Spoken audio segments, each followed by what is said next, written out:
Alright, let's come back here for a little update on the past few weeks.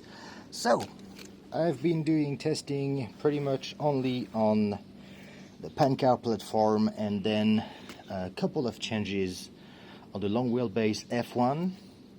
The Pancar, the chassis itself, I think this is definitely the setup that works really the best. You can see how many right-hand turn there are on the track. This is almost like a cone now and not a cylinder anymore. So the setup is quite finished now. I have soft spring in the front, about 10-ish degree of caster on the C-hubs. The tri-damper suspension with springs in it, in all of them, golden springs, and I still have my progressive springs here on the right and the left side from Ride, and I've been testing that with pretty much all the bodies that I have, and it's been a ton of fun. This car is just that little bit quicker than the first version. It's more composed, it's more planted on the ground. It's the original one is very lively. You can really throw it around. This is more composed, it's a little bit more mature, so I'm really happy with this, and I'm probably going to get a carbon version, cut it at some point in the near future, and I want to get a gear diff for the rear. So I'm not sure what I'm going to do. Probably a year racing if it's available, because the spur I think is a regular spur, which I like. I don't want to get the X-ray that is a very specific and very expensive spur gear for. But in any case, this is pretty much settled now. On the body, I wanted to make sure that this fast tail body was actually working. And if you remember the previous video, without the die cut here, it was not doing well at all.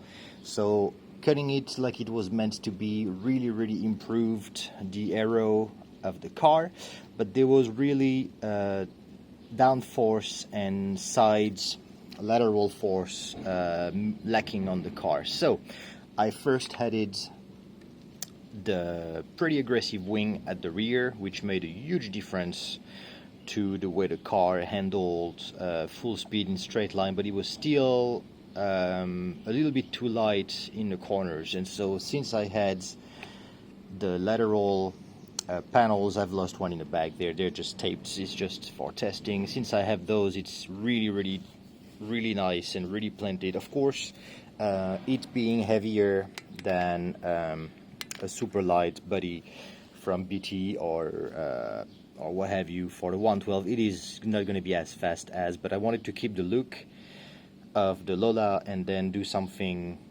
that was more performance oriented. So that said, I think I'm going to add to probably redo the mold for the back, or add an additional mold to add this piece around. I'm not sure how I'm going to do this yet, because I need to see how large this is making the side here. So I don't know if I want to have a clear piece like I have right now, which keeps the general shape of the car, or if I go crazy and just do directly the mold like that. I might just do a new piece mold for the back.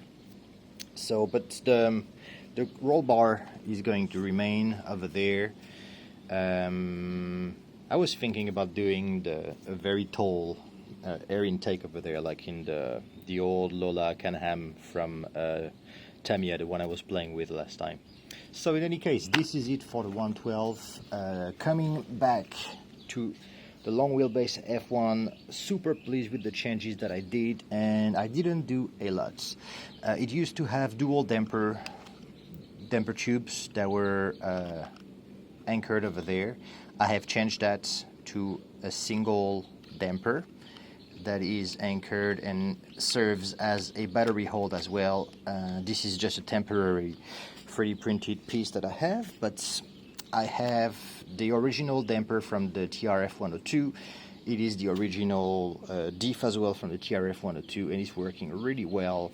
I have gotten rid of the side-to-side damper tubes in the front. I have lowered the front, and I have increased the caster and used the soft suspensions as well in the front. So all that put together with the wings, the traditional fronts and rear spoilers, the car is doing super well. It is very, very lively. I'm really pleased with it, so I'm going to keep on testing it, but I need to redo the center part here. That is just, the dimensions are just a little bit off. So that's about it for the updates on that. If you've seen, my site was down for quite some time. I had just too much visit to the site, too much cache that the server could not handle, so I had to update the server, which is a good thing. And then it took time to just transfer the domain to everything to the new server. So now it is back and running again. I have just added the buddy posts yesterday or a couple of days ago. So the Mini Z buddy post that I was telling someone on YouTube I would have, but then I ended up being 2 weeks late for this because of the server issues. So this is on now. And yeah, so keep an eye for novelties. I'm going to probably be shooting more videos in the next 2 days because it is holidays here. And yeah, so in the meantime, everybody stay safe, stay sane, and I'm going to play with that girl. Alright, I'll see everyone later. Bye bye.